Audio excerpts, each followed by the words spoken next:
Nina bakambomboshe omnyamanazi indaba ze-1KZNTV ifundele uphilano kaCebekhulu sanibonani. Nazo ke zona ihlokwana zethu esithi ngezihamba phambili namuhla. Balahlwe Elakubo Abagqekeze Empangeni.I-Contralesa ithi izolwela okungokwayo kanti isalga ikhala ngokwenyuka kwenzalo mboleko. Abalisa abahlanu abadutshulwe babulawa kwalenyazakaba ababili betholene phezulu ngezulu lezandla namaphoyisa kanye nonogada phakathi kwasothongathi nesikhumulo sezindizi King Shaka International kukholakala ukuthi bayathinteka ekugqekezweni kweyitolo Empangeni enyakatho nelikaMthaniya. Abalisa bebehlome beyizingovolo bagasele kwinxangathelo ezitolo eSanlam Center namuhla ekuseni bagqekeza ke izitolo ezintathu qede bashaya bachitha nempahla kanti lizobalahlela kubo ngendlela. Bekuyizithuba zokugamanxa kwehora lesihlanu namuhla ekuseni ngenkathi abasola bayishagalombili bebehlomele beyizingovolo begasele kwinxangathelo ezitolo eSanlam Center Empangeni enyakatho kwaZulu Natali bagqekeza izitolo ezintathu maqede bashaya ke bachitha. Labasola bebehamba ngemoto yohlobo leToyota Etios kanye nePolo Vivo. Inkampani kwenogada eqapha kule nxangathelo ezitolo ibeyisibikela amaphoyisa yahlaba umkhosi nakoza kwabo ngalezi imoto ezimbili eseyigilele umkhuba ngaleso sikhathi ke bese ke seyibalekile sezukuthela wayeka umgwaqo N2 ziphikelele eThekwini kwelika Banana. Kanti ke lizobalahla ke la kubo labalisa sebetholana phezulu ngezulu lezandla namaphoyisa kanye nonogada othongathi. They broke into the shopping center, held up security guards and broke into one of the shops where they stole a lot of clothing and other items. They then loaded it in their vehicles and they fled from Empangeni. Fortunately, one of the security companies was aware and they notified all the other role players and informed us that the vehicles are traveling towards Durban, and they gave chase from Empangeni following these vehicles. So other security companies as well as police were waiting at the Tonga Toll Plaza, and as the vehicles came through, they also joined in the chase. The suspects opened fire on them, and there was an exchange of gunfire, but eventually, a short distance apart, both vehicles lost control and went off the road. In the first vehicle, one person died, the other two were seriously injured. The fourth one from that vehicle managed to flee, but then he was apprehended by police officers from the K9 unit. In the second vehicle that went off the road, all four occupants died together. Sebebonke kabashonile bahlanu kwalimala kababili kwaboshwa oyedwa. Eyimotweni zala bake kutholakala ke ibhame ezintathu umshini ogqekeza kanye nempahla entshontsho ke izitolo kokubalwa ke kuzwana uPepsel, uRelay kanye nakwa Dr Moffat. Umlisa koboshwe kulesehlakalo kusazobheka ukuthi kawekho yina amanye kamacala athinteka kuona. Uhlalo wenhlangano yobuholi bomdabu kwesifundazwe iKwaZulu Natal I-Contralesa inkosi uThula Sizwe Ngcobo ithi bazoba nezinhlelo ezahlukene ukulwela amalungelo abo nezinto ezithinta ukusabalala kwezidakamizwa ezibulala intsha njengoba isola uhulumeni ngokunganaki nokulwisana nalezi ihlava ngendlela efanele. Inkosi uNgcobo isho lokhu kwesithangamisa bezindaba besibanjela eThekwini njengoba bizocacisa kamanzi ngemiphumela yenkomfa yayo ibibanjelwa ke ngempela sonto. Kumaphuzu angama-30 eziphumo zenkomfa lenhlangano ebihlanganisa neqembu ABC, udaba lokugcwala kwabantu bokufika kulesi sifundazwe alitsalanga ngaphandle njengoba lenhlangano ithi uhulumeni kumele enze uhlelo lokuhlola bokufika abagcwele kuleli ngokungemthetho ngwabakholelwa ukuthi yibona abagcwele isidakamizwa ezibulala ulusha kuleli. Kodwa ke njengamanje sesinolunye uhlobo esingasho ukuthi lifike nabo. Kodwa ke lube khona emveni kokuthi sinabo asiqondile ukuthi lufike nabo. Kodwa belungekho bengekho. Babe khona abantu bakuthiwa hosikhotheni futhi behotsotsi. Babe ngebona ithotobala lezi sekuyizona nyama kwakho hotsotsi begijima njengamagundane lawa amancane ethi hosquiz. Kodwa manje sekukhona olunye uhlobo olungaze lifele kuwena manje ukubambile nje ngizela ukudedele uyozafele kuwena. Mhlambe sibuke nje nanokuthi ke uhulumeni wethu simnxusa bheke lapho ukuthi indoda enjani lethu ngicathulo emini. Kodwa le ndoda idrive uBMW emini ithi ungicathulo. Umuntu onjani lo nesaloni. Kodwa lo muntu ingane yakhe ifunda esikoleni esikhokhelwa imali eshisiwe. Uya afford ukukhokhela iflat. Unemoto kanokusho. Kodwa lo muntu unesaloni kuphela. Mhlambe ngenzeke yini ukuthi kukhona okunye okungalesi ngeke saqonda kahle. Inkosi uNgcobo ithi bazoqhubeka nezinhlelo zembhekisho kuleli ukulwela amalungelo abo njengoba kwamanje bezibona bethathwa kancane ingathathelwa phezulu nendaba yokubulawa kwabo. Kahle kahle kugcina kucaca ke manje ukuthi into ezoze yenze sibhalele inhlangano yezizwe ukubuka ukuthi uhulumeni wethu thina abantu abamnyama ufeyila thina abantu abamnyama sibe sibulawa abanye abantu abamnyama. Ngoba I'm sure ukuthi lezi idumbu ezu46 asikho esikhishwe uhlanga oluthile. Ngaphandle ke mangabe kuukuthi kucelwe nevakashi zethu ukuthi zilekelele emsebenzini sekungenzeka ukuthi nomakhelwane ke mhlambe kube khona la besilekelela khona kulezi idumbu. Kodwa kahle kahle izwe eliphethwe umuntu omnyama onentshisekelo yomuntu omnyama. Kungafa kanjani abantu abawu46? Uma simasha isikhulu sikahulumeni emhlanganweni owawuseStenga sithi asiyazi inkosi emashayo. Uma ngemini engimashela ukufa kwenduna kufanele ngimashe ba.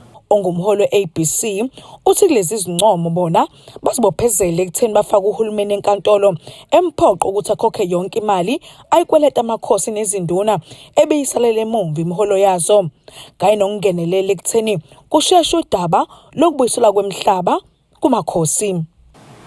We will now be traveling every district in this province of KZN in conjunction working with Induna Namakos. And when the conference took a decision that there are certain timelines that need to be met at a certain time, we support that, and that's exactly what we're going to do, as you have heard. One of these is that very soon Induna must be paid their back pay. And if they are not paid, we will support Contralesa that will go and submit to the court as to where we are. It's the same thing with the issue of the land. If the government don't understand that the stolen land that was stolen from our kings and our people is not given back to them, we'll take that to the United Nations. We'll also take it to the International Justice Court and fight it. Le nhlangano isizoba namahhovisi amakhulu eThekwini azoba namafulegi andizela phezulu. Ngotebogo Sibisi eThekwini. Uhlalo weSalga esifundazweni KwaZulu-Natal uThamsanqa Ntuli uthi ukwenyuswa kwemali yenzalo mboleko kuzophazamisa kakhulu kulabo masipala abatsheleka imali emabhange. Ekhuluma neziko lezindaba le-1KZNTV uGodidi uveza ukuthi iningi lomasipala basemakhaya bathola imali esabelo mali encane nokwenza bagcine sebe emabhange uyokweboleka ngenxa yencindezi okuletha intuthuko emphakathini. Emva kwesimemezelo somphathi webhange ngodli South African Reserve Bank uLeseja Kganyago sonyusa imali yenzalo mboleko ngo-5.50%. Baningi okuzozwela kubona okuhlanganisa nomasipala abadonsa kanzima kwezezimali. Uhlalo weSalga ephethe omasipala esifundazweni KwaZulu-Natal umnumzana uThami Ntuli uthi lokhu kuzoba nomthelelo ongemuhle ikakhulukazi kumasipala abaphila ngokuboleka imali ukuze bakwazi ukuletha isidingo emphakathini. Sizoba nomthelela ongemuhle kwamasipala laba abanezikweletu namabhange.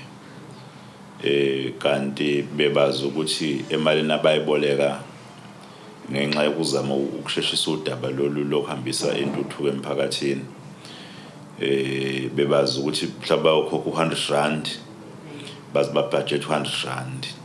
Kodwa makwenyuke inzalo mboleko kusho ukuthi akusasiyona R100 osoyileso sikweletu. Sekufanele kube khona imali edwayo izothathwa phike lo mali. Ithathwa emalini ebibekele ukwenza eminye imisebenzi. Kuzoba nomthelela wentuthuko eyangisho emphakathini. Omasipala lapha KwaZulu-Natal, omasipala iningi labo basemakhaya. Imali abayitholayo ibivele incane. uNtuli unxusa omasipala ukuba behlise kwenzeni izikweleti zokuboleka imali nakuba bebhekene nolaka lomphakathi ofuna intuthuko kwazisa omasipala yibona basondelene kakhulu nomphakathi. Siyabakhuthaza omasipala ukuthi akebeme ukuthatha ukuboleka imali ngoba isimo somnotho siyabonakala ukuthi siya ngokuya siba worse and uthanda ungathandi incindezi yokuguqa phansi ngamadolo komnotho weNingizimu Afrika ku local government kunomthelela omkhulu kakhulu ongenxa yokuthi abantu basemakhaya uma befuna intuthuko uhulumeni abawubona phambi kwawo umasipala. Ekhuluma nethimba lesindaba le-1KZNTV kwingxoxo ekhethekile uNtuli uphinde waveza ukuthi iningi lomasipala livele lithola isabelo mali esincane ekubeni umphakathi udinga intuthuko. uNtuli uthi lokhu kuzoletha umthwalo onzima emahlombe komasipala kwazise badonsa kanzima vele ngasesimalini. Sesixoxe kakhulu lokhu ukuthi omasipala bacosha imali encane, especially omasipala basemakhaya besela khona ngwentuthuko. Sixoxe kakhulu nongqongqoshe lo wemali kuzwelonke sakuraise kuyena sise kule hudla kaSalga ese Cape Town sikuraisile futhi wathi kukhona iKZ Copter indaba kukhona uminister lo kazwelonke wakaCopter udaba ezuSalga esihlale silixoxa njalo ukuthi local government wona osunemsebenzi eminingi oyenzile emphakathini kuwo wonke ama-spheres of government akhona kodwa incane imali. Ezindabeni ze-1KZNTV kubika uThabani Maphumulo eRichards Bay. Zibhikishe ngaphandle kwamasango enkampani Heartlands izisebenzi zikhala ngongakhokhela imali okumele ke ziyithole ngesikhathi ke sokutatshwa kwashiswa ke nenkampani yabo ngekhathi ke zeyibhelu zomtapo kaNtulikazi inyakenye. Lezi izisebenzi zithi ke zathenjiswa le mali ngesikhathi ke ihleze emakhaya zingasebenzi kepha kuze kube imanje azikaze zeziyithole. Izikhulu zale nkampani zithi imali kumele ke iqhamuke kuhulumeni hayi ke kuzona nazo ke zisalindile njengazo izisebenzi.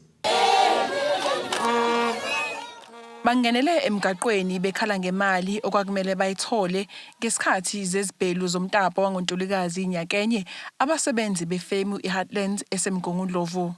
Umbhikisho wethu kahle namhlanje leHeartland ingenxa yokuthi umqashi wethu umuntu ongakwazi ukukhulumisana nabasebenzi bakhe.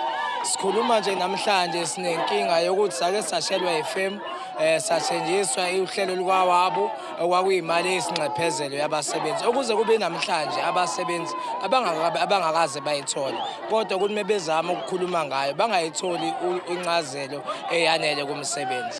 Laba bathe kukhona nokunye okubakhathazayo ukusebenza ngaphansi kweagenti. Kodwa inkinga enkulu ke mase kufuna kubuya ama-feedbacks ukuthi indaba yemali efanele ukuthi siyayithola ngoba kwathiwa 3.5 emonth mase kumele siyithole lo mali ayitholakali. Siyabuza la ngaphakathi kuthiwa inkinga department moya ka-department bakukhetha inkinga ila emsebenzini so kahle into esingayazi thina kahle lahle edida ukuthi imali ibhajwe phi le ndawo and nale agent ayimpela isimala.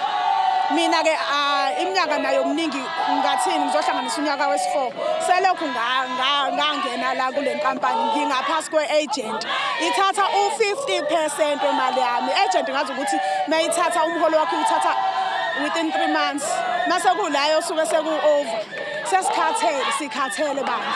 Esinye isikhulu kule femu sithe bazwelana nezisebenzi. We do support them in getting the wobble. So what they are doing, trying to, make a way forward to try and get the money, we support them 100%. Also, from our side of Heartland Foods, we're doing everything in our power to try and also help them in getting the money quickly. So basically, here in Heartland, we got like about 4 shifts of people, and we've been calling people at a shift at a time, and we've been explaining, this is the update from the Labor Department, and this is how far we are with it, and we, whatever information that we have and we're trying to get, we're explaining it to them. Ezindabeni ze-1KZNTV, ngu-Ayanda Dube, ngisemgungundlovu. Ake sithi shelele itolo umbukeli sophinde sibuye futhi nezinye indaba.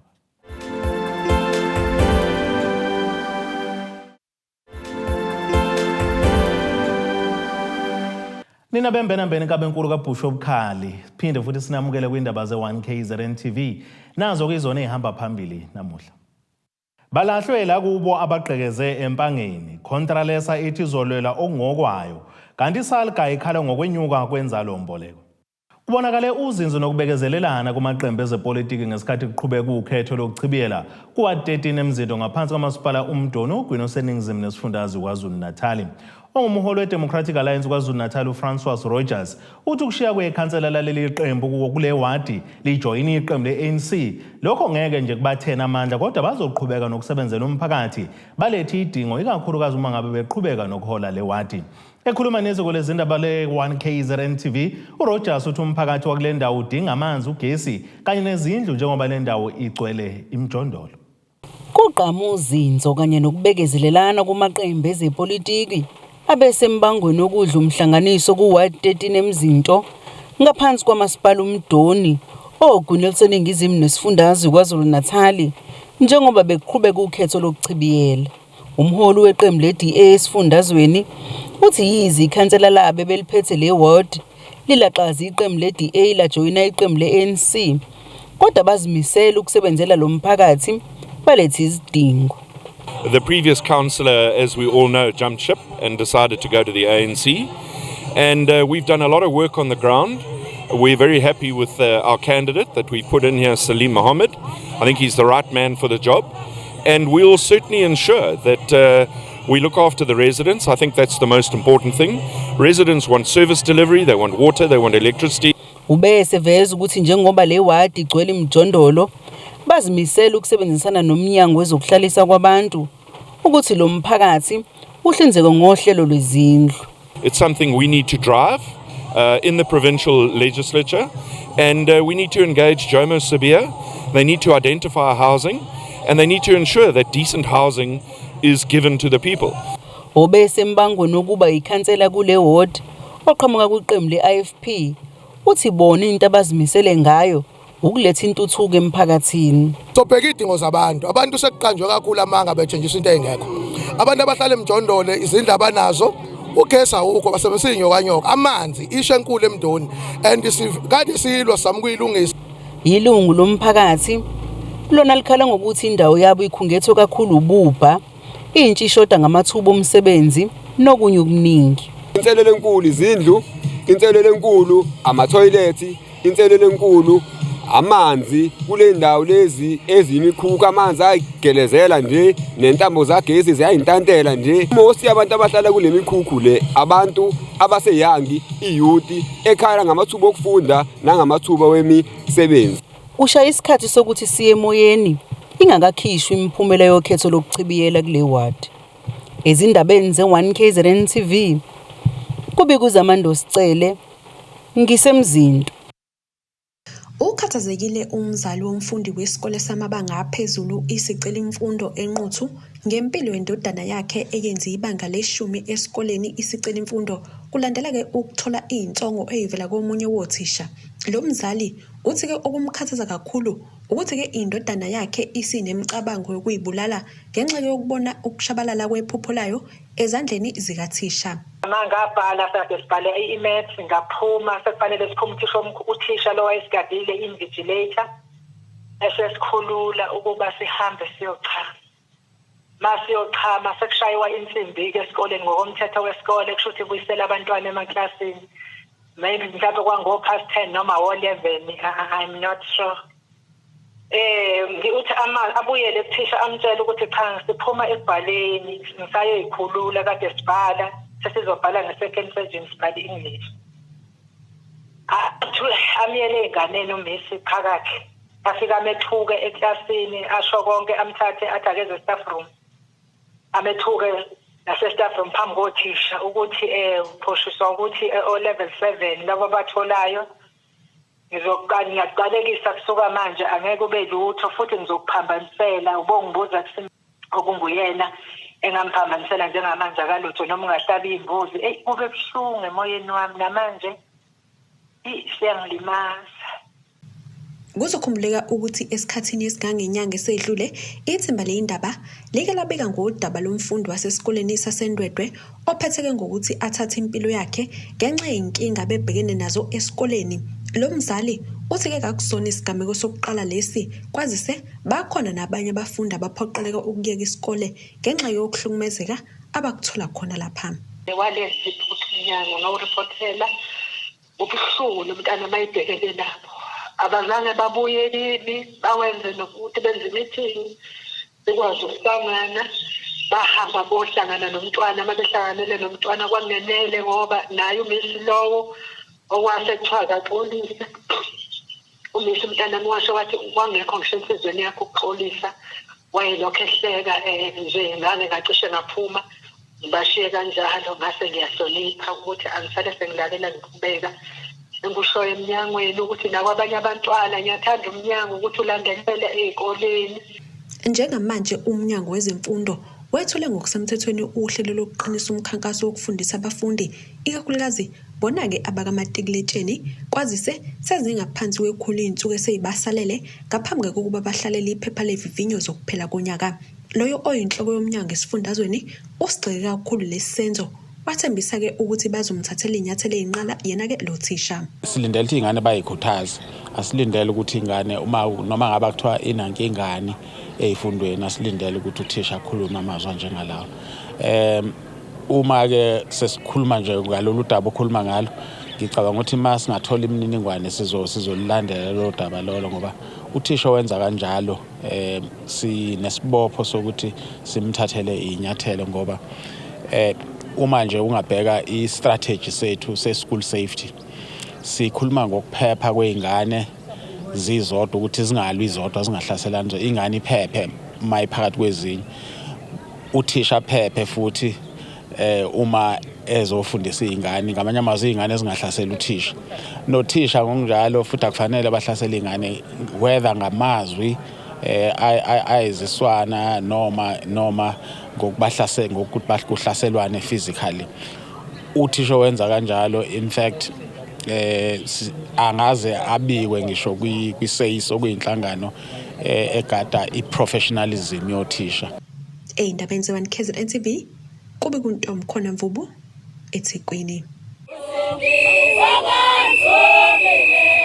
Kwezinye ithe zagqama osukwini lwanamhlanje ukuhlehla kwecala elibhekene nabasolwa abane abasolwa ngokubulala owengunobhala jikelele we-ANC Youth League uSindiswa Magaqa, kanti ukuhlehla kwalo kube ukuthumelwa abasolwa abathathu u-Advocate Shane Matthews eveza ukuthi kunolwazi asafuna ukulithola ngembangela yokufa kwakhe uMagaqa, kulandela ukuthi ngaphambilini wavela imbiko ethi wabulawa ushevu awuthole sengaphakathi esibhedlela, njengoba kwavela ukuthi ngaphambi kokuthi ashone wakhala ngezinhlungu esiswini. uMatthews uthi ngalokho ukholwa ukuthi uMagaqa akabulawa ngokudutshulwa kutholwa mhla ehlaselwa, ngakho kusamele kutholakala umbiko ogcwele ngembangela yokushona kwakhe. Leli cala osukwini nalamhlanje belihanjelwe yiloyo ngungqongqoshe amaphoyisa uBhekicele nozwakalisa ungenami ngobambezeleka kwalo ekubeni inkantolo isekuvezile ukuthi kulungele ukuthi liqale. If I were to ask the question from the Semethos, I would ask, do you want this case to start? Usually you don't find defense so much resisting. I've never seen such a resistance of starting, not trying. I don't want to get in the merits of the case. As you have said, that the state says let's start tomorrow. Even the things that they say they are outstanding, they say give us 2 days, those things tomorrow, all of those things will be here. And we come back to utilize 2 weeks that is still available, but resisted. Ekhuluma nabalandela bese kumndeni ngaphandle kwenkantolo uveza ukuthi bazolandela kuze besekugcineni nabasolwa bethola okubafanele ukuze nomndeni uzokwazi ukududuzeka. Ake sizobona nje sivakashile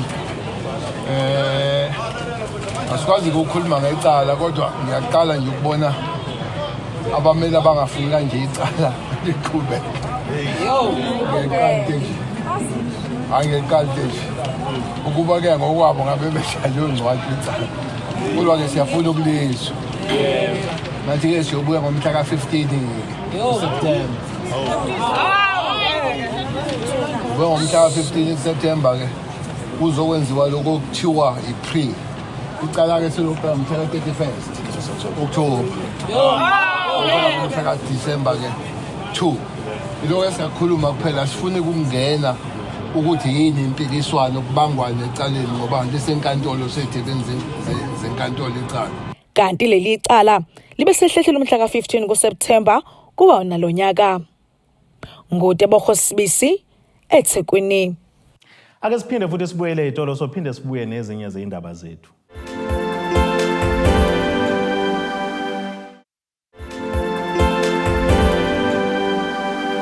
Asibonge siphinde sinamukele nabesilweni sabukele zona indaba ze-1KZNTV nazo kuyizona esithi ngezihamba phambili namuhla. Balahlwe Elakubo Abagqekeze Empangeni.I-Contralesa ithi izolwela okungokwayo kanti isalga ikhala ngokwenyuka kwenzalo mboleko. Ake sibheke engosini yezomnotho. Iranda kuleli bizo 16.84 cents kuyidola laseMelika bengu 20.33 cents kumaqhathaniswa nopondo waseBrithani libe ngo 17.9 cents ku-euro yase-Europe. Intengo yegolide yona ime $1,723.87 cents i-ounce kuthi intengo kawelo ngahluziwe bengu $104.40 cents umphongolo. Ake sibheke engosini yezemidlalo.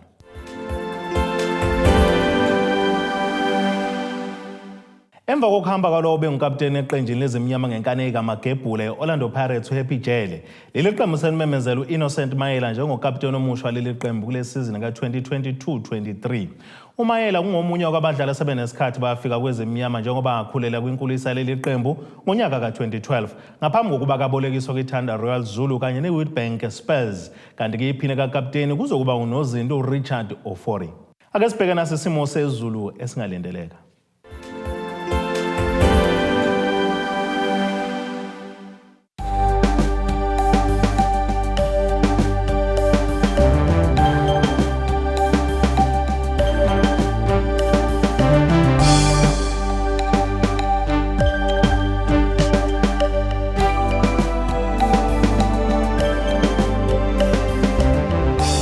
Nina benyathe emnyama kandaba ejame ngomkhonto ophezu komzimvubu amamponda isabo kuyehlela ziyaguqa bese yiphakana mhla nakanjani ngokuzayo sophinde futhi sihlangane.